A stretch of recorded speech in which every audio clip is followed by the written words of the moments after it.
we're gonna open our app, and then we're gonna select a project and then tap on edit, and we're gonna have our timeline. And to make a cut is very easy.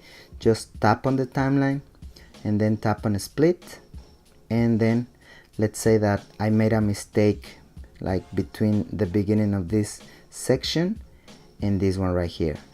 Let's say that that's a mistake, and this is why the split option is very helpful.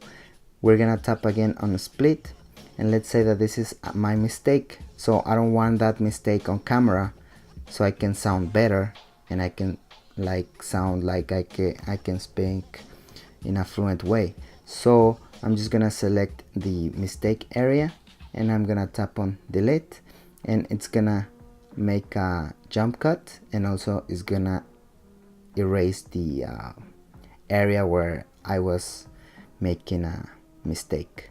So this is the way how you can make a cut or split on your video, so you can avoid mistakes.